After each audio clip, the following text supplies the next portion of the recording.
11వ అధ్యాయం 28వ వచనం. మార్కు సువార్త 11వ అధ్యాయం 28వ వచనం. నీవు ఏ అధికారము వలన ఈ కార్యములు చేయుచున్నావు వీటిని చేయుటకు ఈ అధికారము నీకెవడిచ్చెను ఇచ్చినని అడిగిరి.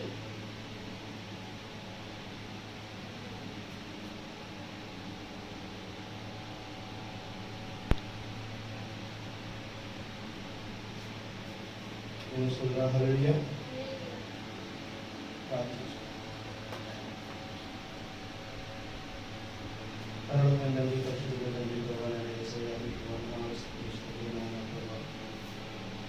ఇదిగోనైనా ఆ రోజు సత్యదేవి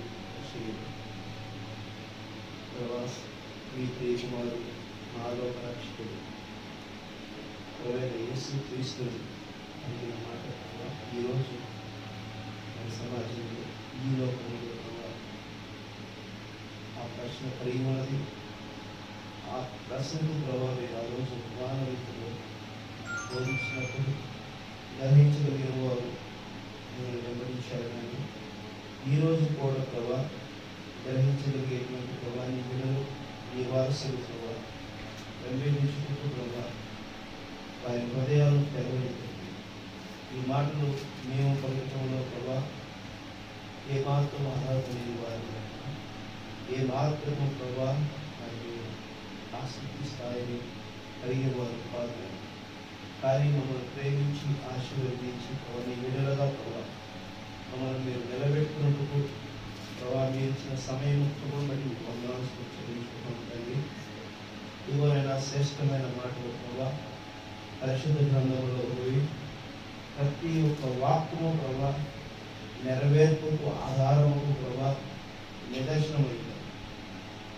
అదృశ్యములో ఉన్నవి దృశ్యములో కనపరుచుకుంటే ప్రభా మరి నీవు ముందుగా తెలియపరిచినటువంటి గ్రంథమే పరిశుద్ధ గ్రంథంలో ఉంటుంది ప్రభా. మరి మీరు ఏం చేస్తారో మరి నీ బిడ్డలకు చెప్పకుండా మీరు ఏం చేయలేదు ప్రభా. మీ యొక్క ప్రణాళిక ఏమున్నదో ఆ ప్రణాళికని ప్రభా ప్రవక్తల ద్వారా ప్రభా మరి మీ యొక్క ఆత్మతో మరి రాసినటువంటి ప్రభా ఈ గ్రంథం తెరవబడుటకు ప్రభా విప్పబడుటకు మీ ప్రవర్తనతో మీరు మాట్లాడారు.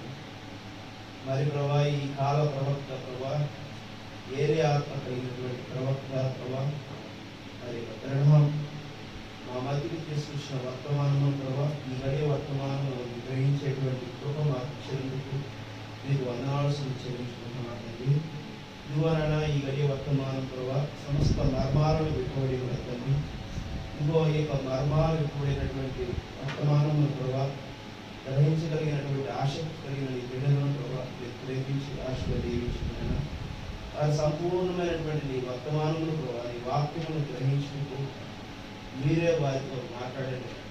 స్వయంగా మీరే రంగం మీద మాట్లాడితేనే ప్రభా ఈనాటి వధువుకు ప్రభా మీ యొక్క శ్రేష్టత ప్రభా మీ యొక్క అధికారము ప్రభా మీ స్వరము ప్రభా మీ తేజస్సు ప్రభా ప్రభా మీ యొక్క ప్రభా రహస్య మర్మము చెప్పబట్టలేదు. సమస్తమును మీ చేతులకు అప్పగించుకుంటూ మీరు తగ్గించుకుంటున్నాం. ఆమె మీరే పొందుకోమని ప్రభు యేసు క్రీస్తు నామములో అడిగి వేడుకుంటున్నాం. హల్లెలూయా. దేవునికి మహిమ కలుగుగాక.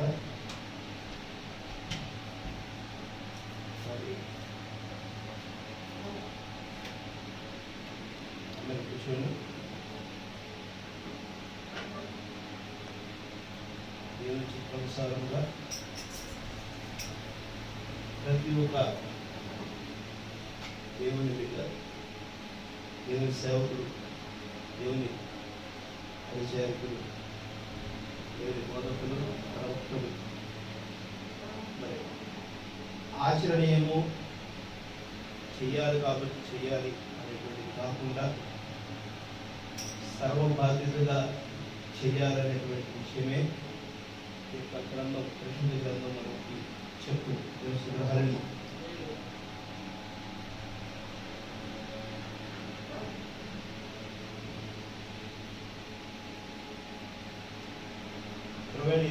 క్రీస్తు ఒక మాట చెప్తున్నాడు. నేను అది కూడా చదవండి. మార్కు సువార్త 10వ అధ్యాయం 52వ వచనం.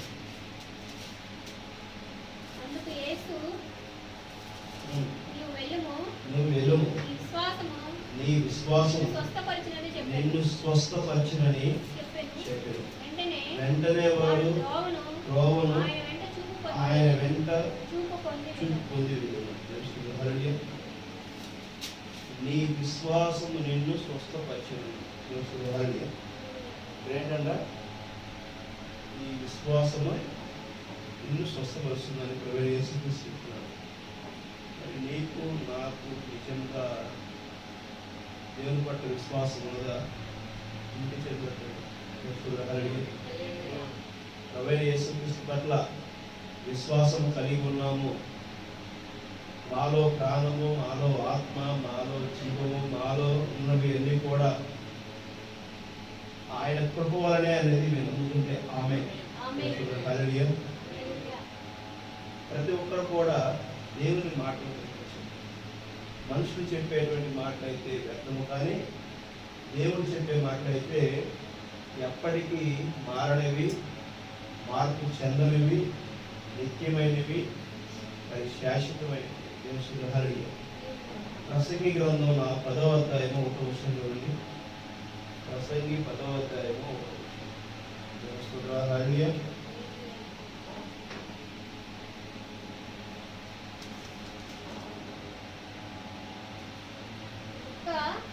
వాని తైలములో చచ్చిన ఈగలు పడుట చేత ఆ చెడు వాసన కొట్టెను.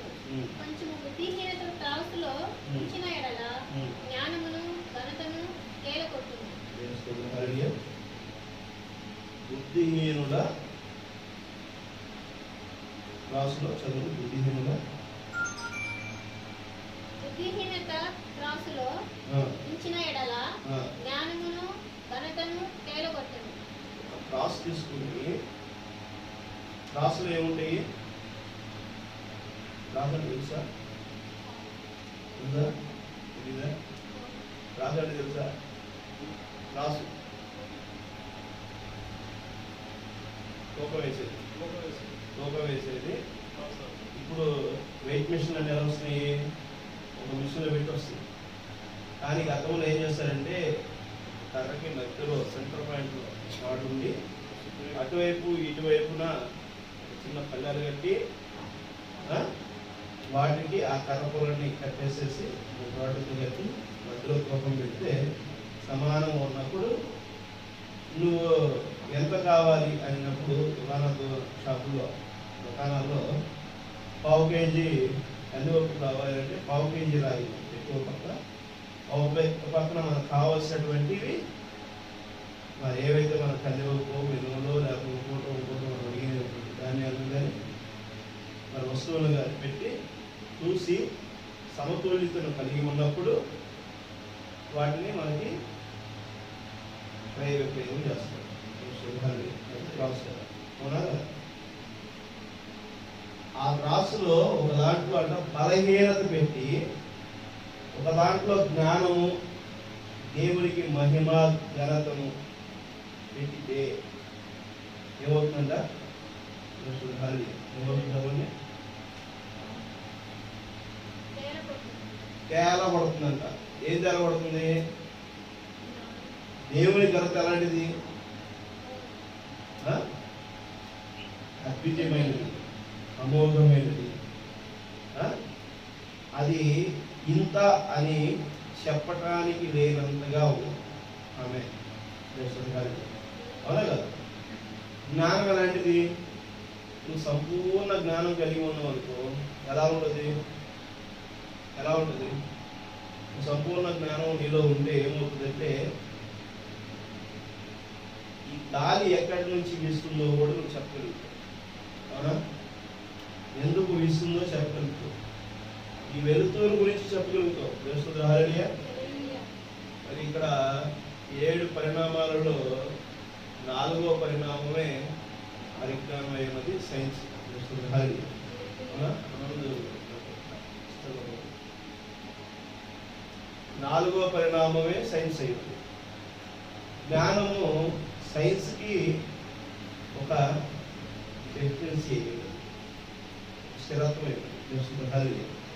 అవునా?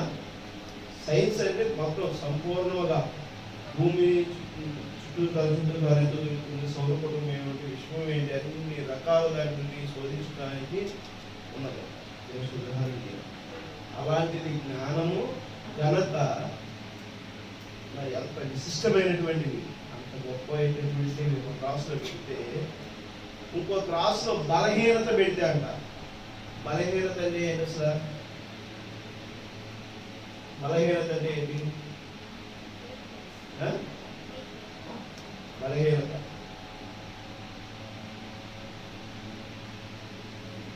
ఇది ఒక స్ట్రాంగ్ ఉంది, అవునా? ఇది కొంచెం గట్టిగా ఉంది. ఇది దీని మీద కూడా బలహీనత కలిగి ఉంది తెలుస్తుంది. కానీ బలహీనత అంటే ఉన్నదాని మీద కూడా తక్కువ కలిగేది. ఎలాంటి తక్కువ కలిగేదంట?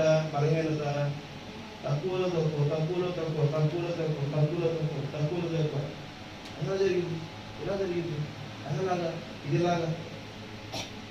అవునా కాదు? అది జరిగిద్ది అంతే. ఎందుకు జరిగిద్ది అంటే భూమి ఆకాశములు కలుగును గాక, ఆమె ఆయన పలికాడు, జరిగిద్ది. ఇది కలగలేదేంది? చెప్పాడుగా, కలగలేదేంది? జరిగిద్ది. తొందరగా పోతుంది. కలిగిద్దా లేదా? హరి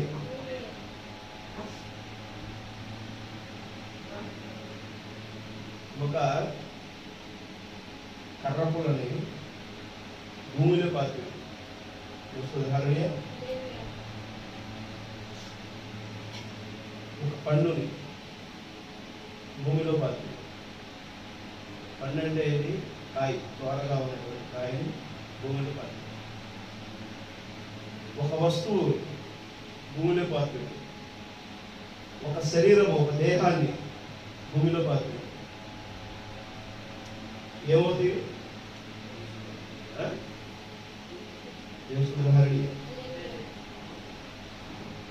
ఏమవుతుంది?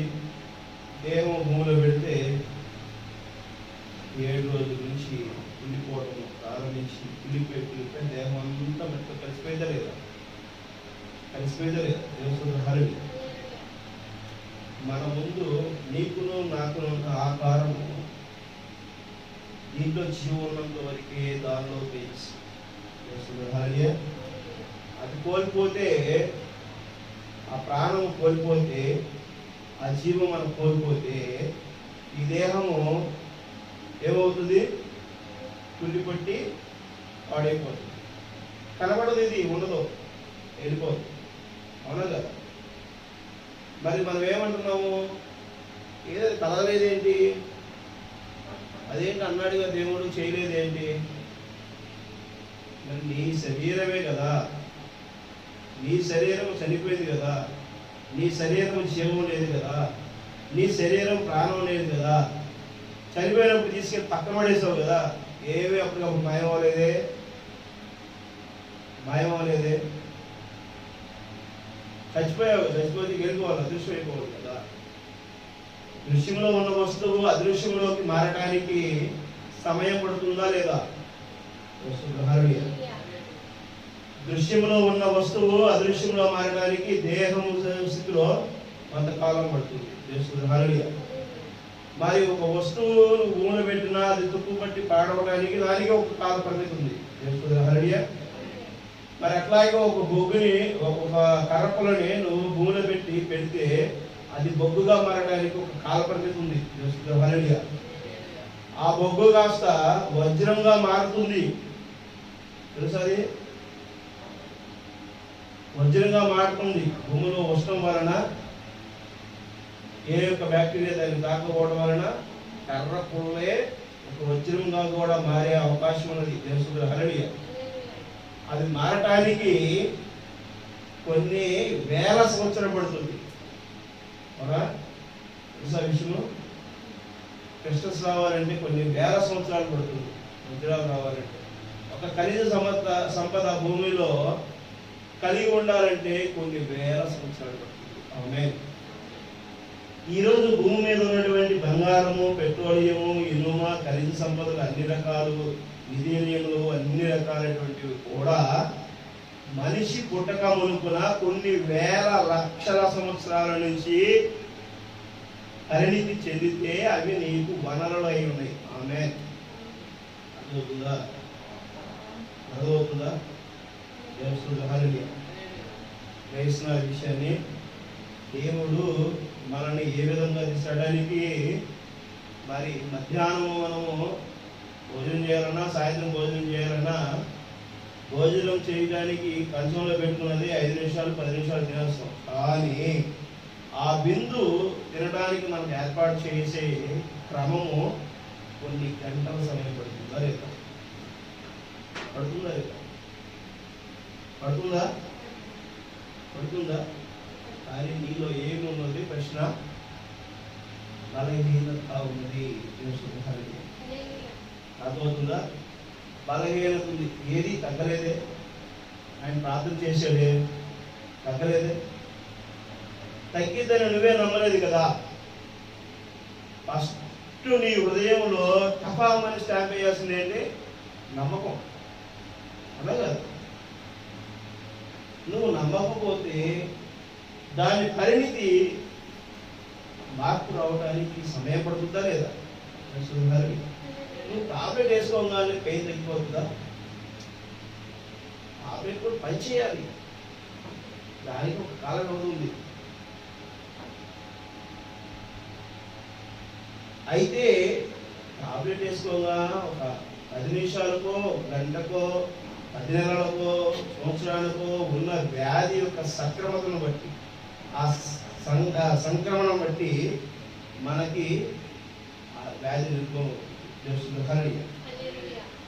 మనం వాడే మెడిసిన్. కానీ అది రాకుండా ఉన్నదాన్ని నయం చేయడానికి మనకి దేవుడు కూడా అద్భుతమైన విశ్వాసం ఇచ్చాడు. ఆ విశ్వాసం మనం కలిగి ఉంటే ఆ ముందు కూడా వేసుకోవాల్సిన అవసరం అవుతుందా? శారీరక అవసరం కోసం ముందు వేసుకుంటాం, కానీ దేవుడు చేయట్లేదు అని ఆ ముందు మీద నువ్వు నమ్మకం కలిగి ఉంటే అది నిన్ను ఒకప్పుడు మోసం చేయొచ్చు. కానీ దేవుని పట్ల నువ్వు విశ్వాసం కలిగి ఉంటే నీకు కలిగిన జ్ఞానం, దేవుని ఘనత బలహీన పడకుండా ఉంటుంది. కానీ నువ్వు బలహీనత కలిగి ఉంటే జ్ఞానము, ఘనత కూడా ఏమవుతుందంట? ఏమవుతుంది? ఏగిపోతుందంట. ఈగిపోతుందంట. ఆ క్లాసులో ఒక పక్క బలహీనత పెడితే, ఇది పెడితే ఏమవుతుందంట? జ్ఞానము, ఘనత కూడా నీకున్న జ్ఞానం నువ్వు చెప్పే దేవుని గురించి ఎంతో గొప్పగా చెబుతాం. ఆ జ్ఞానము దేవుడు చేయగలిగేడు అనేటువంటి ఘనత మనం చెప్పేటువంటి పరిస్థితి కూడా మరి ఈ ఏమవుతుంది? తేలిపోతుంది, పైకి వెళ్ళిపోతుంది. ఈ బలహీనతే తూగుతుంది. అర్థమవుతుందా? గ్రహించారా? గ్రహించారా? 1 కేజీ రాయి పెడితే నువ్వు ఏదైతే వస్తువో, ఏదో కందిపప్పు, ఏదో మేము అడిగావు, కందిపప్పు అడిగావు. ఈ కందిపప్పు 1 కేజీ రాయి కింద ఉంది, ఈ తోపు పైన ఉంది. కందిపప్పు పోస్తున్నప్పుడు టైంకి వచ్చేసరికి ఏమవుతుంది? ఇది కిందకి తూకి ఏమవుతుంది? ఈ రాయి తేలిపో. అవునా కాదు? అర్థమవుతుందా? తేలిపో. అలాగే దేవుడి ఘనత, విశ్వాసము, జ్ఞానము ఈ క్లాసులో ఉంటే అంట ఈ బలహీనత అనేది వేటి వలన ఇది తేలిపోతుంది. ఇది వజ్రాన్ని తేలిపోతుంది. అర్థమైందా? గ్రహించారా? అర్థమైందా? అర్థం కాలేదా? అర్థమైందా? ఆమె చెప్పండి. అర్థమైంది. ఆ విధముగా నీవు ఏ అధికారము వలన ఈ కార్యము చేయుచున్నావు వీటిని అందుకు యేసు నీకెవడిచ్చినని అడిగారంట. ఏమంట? నీవు ఏ అధికారము వలన ఈ కార్యం చేయుచున్నావు వీటిని చేయుటకు ఈ అధికారం నీకు ఎవడిచ్చారు అని అడిగారంట. ఎవరు అడిగింది? ఎవరు అడిగారు అక్కడ? అక్కడ ఉన్నటువంటి శాస్త్రులను, ప్రధాన యాజకులను, సద్దుకాయలు, పరిచయులు వీళ్ళందరూ కలిసి ఎవరు అడుగుతున్నారు? ఎవరు వాళ్ళు? సద్దుకాయలు, పరిచయులు, ప్రధాన యాజకులు ఎవరు వాళ్ళు? ఎవరు వాళ్ళు? ఆనాటి సేవకులండి. అర్థమవుతుందా? ఆనాటి సేవకులు యేసుక్రీస్తు బోధ చెప్పేటప్పుడు అప్పటికే దేవుడి గురించి బోధ చెబుతున్నటువంటి పెద్ద పెద్ద సేవకులు, సద్దుకాయలు, పరిచయులు అంటే తెలుసా? పెద్ద పెద్ద అంగీలు వేసుకుని, పైనుంచి కింద దాకా బూట్లు వేసుకుని, పెద్ద పెద్ద సీట్లు పెట్టుకొని, పెద్ద పెద్ద చర్చీలు పెట్టుకొని, విశ్వాసులతోనూ, వేల మంది విశ్వాసులతోనూ సంఘాలు కట్టుకొని ఇష్టానుసారముగా జీవిస్తున్నటువంటి ఆ సద్దుకాయలే, ఆ పరిసయ్యులే ఈనాడు కూడా వాళ్ళే ఉన్నారు. మెహర్బానీ మాటలు చెబుతారు, నిజమైన వర్తమానం వాళ్ళకి తెలియదు. అర్థమవుతుందా? అక్కడ పడిపోతున్నటువంటి పరిస్థితులు అయి ఉన్నాయి. దేవుని జరుగుతుండే ఏమైందో చూడండి. కింద చదవండి, 29వ వచనం చదవండి. అందుకు యేసు ఏమంటున్నాడు?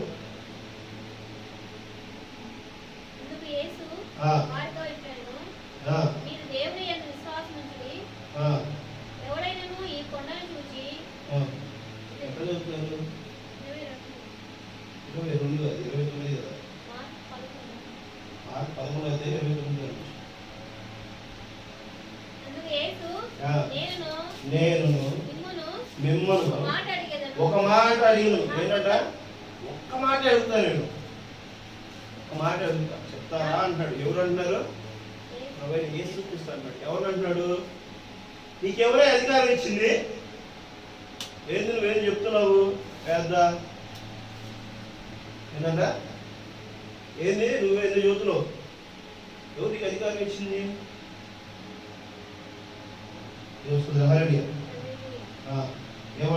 ఏమన్నాడు చెప్పండి. నాకు ఉత్తరమీయుడి, అప్పుడు నేను ఏ అధికారం వలన వీటిని చేస్తున్నానో అది మీతో చెప్పేదరా. నేను ఏం చెబుతున్నాడు? బాప్తిస్మము పరలోకము నుండి కలిగినదా, మనుషుల నుండి కలిగినదా? నాకు ఉత్తరమీయుడని చెప్పాను. ఇప్పుడు సూటిగా ప్రభువైన యేసుక్రీస్తు ప్రశ్నిస్తున్నాడు. యెహోవా ఇస్తున్న బాప్తిస్మము పరలోకము నుంచి కలిగినదా ఆశీర్వచనము? మరి ఆ అభిషేకము, ఆ యొక్క ఆశీర్వచనము మనుషుని వలన కలిగినదా?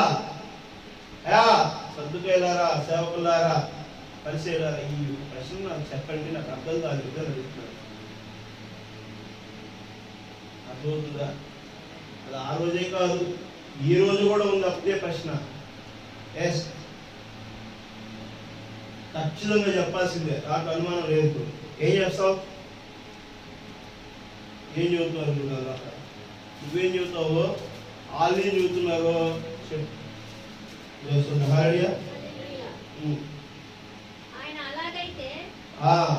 ఆయన అలాగైతే మీరు ఎందుకు అతనిని నమ్మలేదని చెప్పి అది ముందు మీరు వచ్చింది. అందుకు వారు మనము పరలోకం నుండి కలిగినదని చెప్పిన ఎడలా, అందుకు వారు మనము పరలోకము నుండి కలిగినదని చెప్పిన ఎడలా ఆయన అలాగైతే మీరు ఎందుకని నమ్మలేదని అడిగిను. మనల వలన కలిగినదని చెప్పినందువలన చెప్పుదమా అని తమలో తాము ఆలోచించుకునేది గాని అందరూ యెహోవాను నిజముగా ప్రవక్త అని ఎంచిరి. ఆయనైతే యెహోవా ప్రవక్తే. మరి ప్రవక్త ఇచ్చిన బాప్తిస్మము ఏంటంటే పరలోకం నుంచి వచ్చినదా, మనుషుల వల్ల వచ్చినదా అంటున్నాడు. వీళ్ళు చెప్పట్లా, ఆ రోజు వాళ్ళే చెప్పలేదు, ఈ రోజు ఇల్లు చెబుతారు. చదువుతారా? అక్కడి నుంచి వచ్చింది చెప్పట్లా. దానికి ప్రవక్త ఏం చెబుతున్నాడు తెలుసా? నీవు సేవకునివైనచో, దేవుడు ఏర్పాటు చేసిన ఒక ఆరాధన స్థలము అనేటువంటి వర్తమానంలో ఈనాటి కాల ప్రవక్త బ్రహ్మాము స్పష్టంగా చెప్పచ్చు. ఆమె నీవు సేవకునివైనచో, నీవు ప్రవక్తవైనచో, నీవు దేవుని బాధ్యుడు. ఎవరంటారు? ఉన్నావు. ఇప్పుడు యేసు క్రీస్తు అక్కడ నిలబడి ఏదైతే ప్రశ్న చేశాడో, నీవు ఆ ప్రశ్న చేసే స్థితిలో ఉన్నావా? ఆమె అవుతుందా? యేసు క్రీస్తు బాధ్యతను తీసుకుని రెండో రాకడయ్యా. ఎక్కడుందయ్యా రెండో రాకడ? ఎక్కడుంది రెండో రాకడ? నువ్వు బాధ్యత తీసుకున్నావా? అలాంటి బాధ్యత తీసుకున్నారంట. ఈరోజు సేవకులు ప్రవక్తలు ఏమైనా గ్రహణం గారు అంటున్నారు, ఆయన ఒక అబద్ధము చెప్పలా. ఎందుకు చెప్పలేదు? దేవుడు ఏర్పరచుకున్నటువంటి వాడైతే ఏ తప్పు చేయడు. హల్లెలూయా. తెలుసు తెలియక పొరపాటు జరిగితే దానిని పాప పశ్చాత్తాపం కోసం ప్రయాసపడతారు. హల్లెలూయా. మరలా తప్పు చేయాలని కోరుకోడు. ప్రభువా, నాలో ఉన్న తప్పుని సరిచేయనైనా, నేను పాపినైనా, నేనైతే మనుషుడినే, బలహీనుడినే, బుద్ధి లేని వాడినే, దుర్మార్గుడినే, దుష్టుడినే, అబద్ధికుడినే, మోసగాడినే. ఎవరి ముందైనా ఎవరైనా ఒప్పుకుంటున్నారా? నేనే ప్రార్థన చేసింది, నేనే చేశాను, నేను చేయకపోతే ఎలాగా?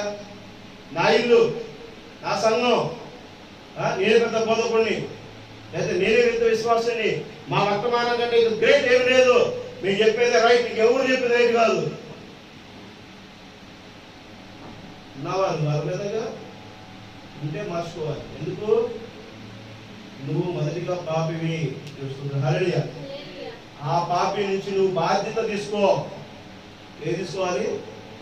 బాధ్యత కలిగి ఉండాలి. ఎవరి బాధ్యత కలిగి ఉండాలి? నువ్వు ఏ పాపము లేనివాడు, నిష్కలమైన వ్యక్తి, నిస్వార్థుడు, శాంతిపరుడు, దయాలయ ధీరుడు, మరి ఏదైనా సమస్య పరిష్కరించేవాడు, ఆయన మాటకి ఎదురు లేనటువంటి స్థితి కలిగిన వ్యక్తి, అలాంటి వాడిని నువ్వు రిప్రజెంట్ చేస్తున్నావు. ఆమేన్. అలాంటి ఆయనకి నువ్వు వధువై ఉంటున్నావు. దేవుని హల్లెలూయా. అర్థమవుతుందా? అలాంటి ఆయన నువ్వు పెళ్లి చేసుకోవాలనుకుంటున్నావు. ఎలాంటి ఆయన్ని? అలాంటి ఆయన పెళ్లి చేసుకోవాలనుకుంటున్నావు అంటే, వధువై ఉందంటే ఏమంటారు? యేసుక్రీస్తుకి ఒక భార్య కాలేదు, ప్రపంచం అంతా భార్యనే అనుకుంటారు. అది అనుకునేటువంటి అజ్ఞానం లేదు. యేసుక్రీస్తు ఏమై ఉన్నాడు? వాక్యదారుడే ఉన్నాడు. ఆమేన్. నిన్న నేడు నిరంతరం ఏకరీతిలో వాక్యదారుడే ఉన్నాడు. నువ్వు వాక్యాన్ని పెళ్లి చేసుకోవడానికి నీకు సిగ్గుపడుతున్నావా? నీకు నిజంగా వాక్యం తెలిస్తే నువ్వు మాట్లాడవు. నీకు వాక్యం తెలియక అనవసరమైన నిందలు వేసేటువంటి సిగ్గు మారిన వాడివేమో. అర్థమవుతుందా? దేవుని హల్లెలూయా. వాక్యమును నువ్వు ప్రేమించి పెళ్లి చేసుకోవాలి. వాక్యము నీలో ప్రతిబింబించాల్సి ఉంది. దేవుని వాక్యము బైబిల్లో చెప్పిన ప్రతి మాట నీలో నెరవేర్పబడి ఉండాలి. ఆమేన్. అదే వధువు పనిచేయి ఉన్నది. అదే ప్రవక్త చెప్తున్నాడు, బైబిల్లో ఉన్న ప్రతి మాట నీవు బాధ్యత వహించవలెను. హల్లెలూయా. బైబిల్ నీది. ఎవరిది? నీది నాదే ఉన్నది. ఆమేన్. బైబిల్ నీది నాదే ఉన్నది. బైబిల్ నీవులో నాలో నుంచి ప్రతిబింబించాల్సి ఉన్నది. అదే ఈరోజు వాక్యమై ఉన్నది. దేవుని రాకడికి ప్రతిరూపమైనది. అదృశ్యంలో ఉన్నది దృశ్యంలో తీసుకురావాల్సి ఉన్నది. ఆమేన్. రాకడ ఎక్కడ జరగవలసి ఉన్నది? ఒక ప్రత్యేకమైన వాతావరణం అని చెప్తున్నాడు దేవుడు. హల్లెలూయా. ఈ రోజు నువ్వు ఒక స్థానం కోసమో, ఒక ఆస్తి కోసమో, ఒక మాట నిలుపుకోవడం కోసమో, నీ ఘనత కోసమో నువ్వేం చేస్తున్నావు? దేవుడు ఇచ్చేటువంటి గొప్ప ఆశీర్వచనాన్ని నువ్వేం చేస్తున్నావు? బలహీనపరుస్తున్నావు. దేవుని ఘనత తేలిపోతుంది ఈ తూకంలో వేస్తుంటే. నీ బలహీనత నీ బుద్ధి లేనితనము, నీ అవిశ్వాసమే ఇక్కడ ఏమవుతుంది? హల్లెలూయా. నువ్వు నిజంగా దేవుని వెంబడించేవాడు, దేవునికి నువ్వు నిజంగా స్వరూపమై ఉంటే, దేవుని స్వరూపము చొప్పున నిజంగా మనిషి ఉన్నాడని నమ్మకం నువ్వు ఉంటే నిజంగా ఏం చేయాలి? నిన్ను వరే నీ పొరుగు వారిని ప్రేమించి గుణగణం మొదలుగా కలిగి ఉండాలి. హల్లెలూయా. నీ దగ్గర అది ప్రేమ. మనసారా ఉదయానుసారంగా దేవుని నువ్వు నిజంగా ఆరాధించేవాడికి ఉన్నావా? నీలో ఉంది, ద్వేషం ఉంది, విభేదం ఉంది, తర్కం ఉంది, హెచ్చింపు ఉంది. దీనివల్ల నిజంగా ఈనాడు వర్తమానం గ్రహించట్లేదు. హల్లెలూయా. నిజంగా ప్రవక్త చెప్పిన విషయాలు మీరు గ్రహించట్లేదు. ప్రవక్త ఏ విషయం ప్రవక్తలకు ఎవరు చెప్పారు? ఈ ప్రవక్తలు మరి 66 పుస్తకాలు రాశారంటే ఎలా రాశారు? దేవుని మహిమ లేకుండా రాశారా? దేవునికి పరిశుద్ధత లేకుండా రాశారా? దేవుని వాక్యదారుడై ఉన్నాడని చెప్పేశారని నీకు నాకు తెలియపరచలేదా? ఇల్లు మరి అలాంటి ప్రవచనాలను వెంబడించిన వాడు ప్రభువైన యేసుక్రీస్తు. దేవుని హల్లెలూయా. దానిని ఆయన ఏం చెప్తున్నాడు చూడండి. ఆయన బైబిల్లో ఉన్న విషయాలు చెప్పట్లా, ఇంకా ఏం చెప్తున్నాడు చూడండి, చదవండి. 32వ వచనం చదవండి.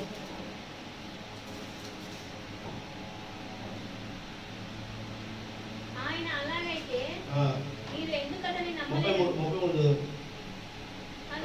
కనుక ప్రజలకు భయపడి ఆ సంగతి మాకు తెలియదని యేసునకు ఉత్తరం ఇచ్చిరి.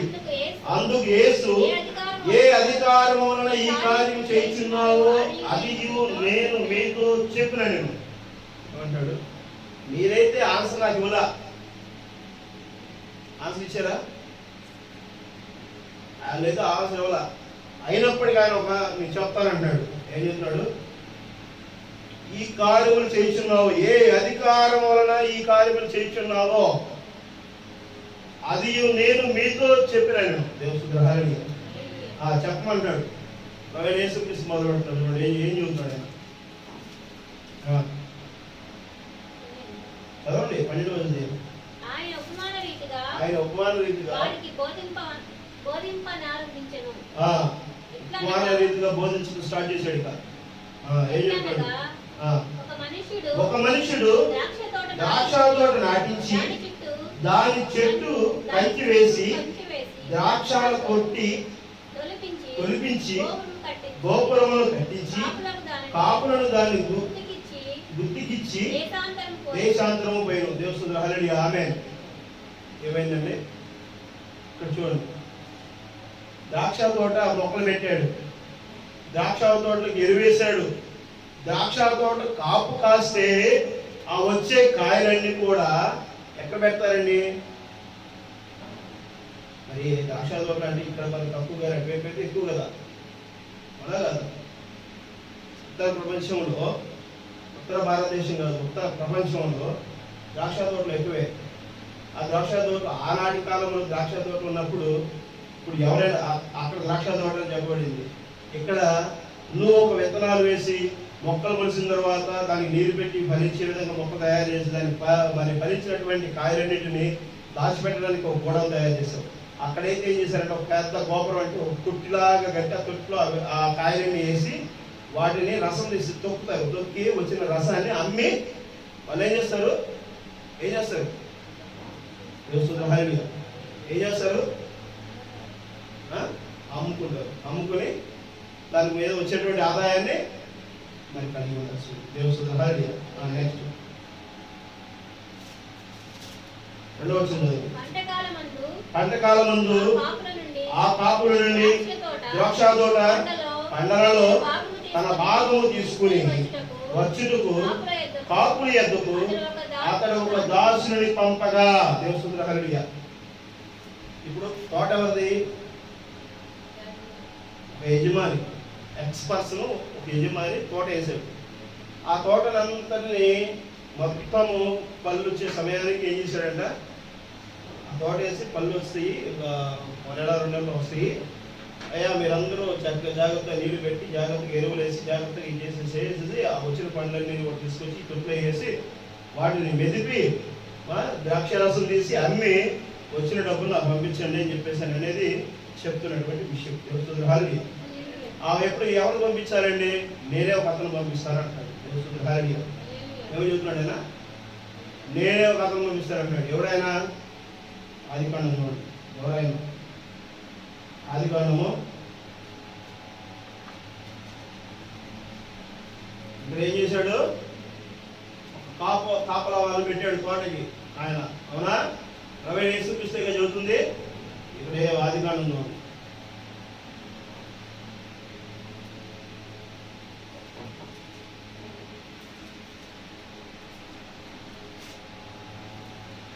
ఆదికాండం 2వ అధ్యాయం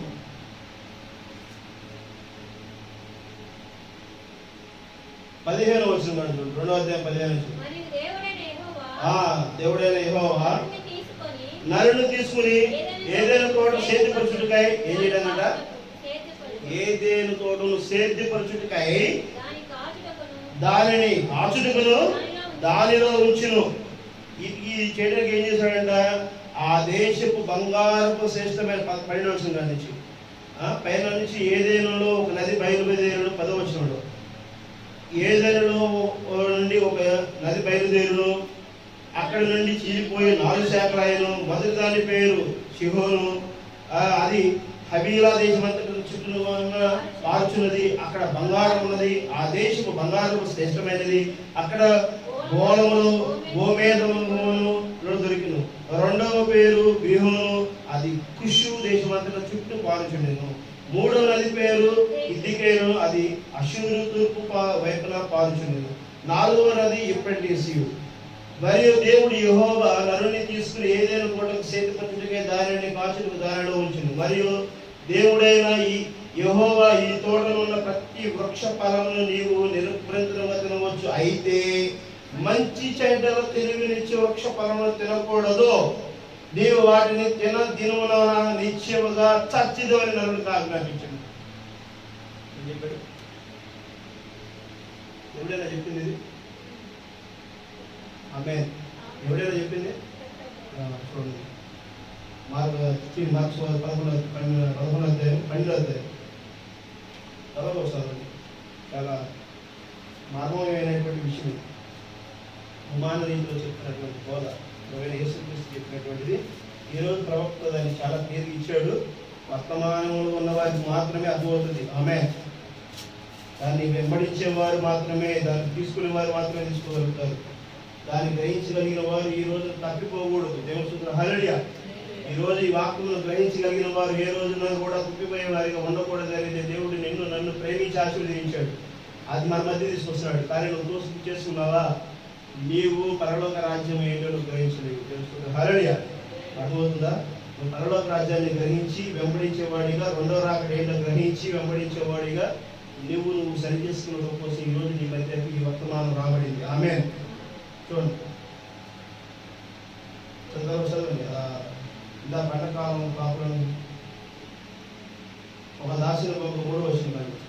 వారు వాని పట్టుకుని కొట్టి వట్టి చేతులతో పంపివేసింది. ఏం చేశారంట? ఈ కాపులు మార్గులేగా ఏం చేశారు చూసారు? యజమాని ఏం చేశాడు?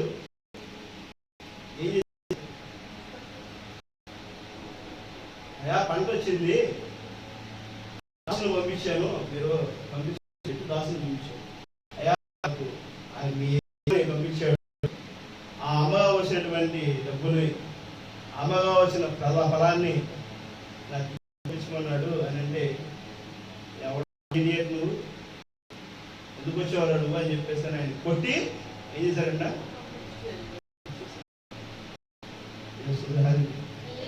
అవునా?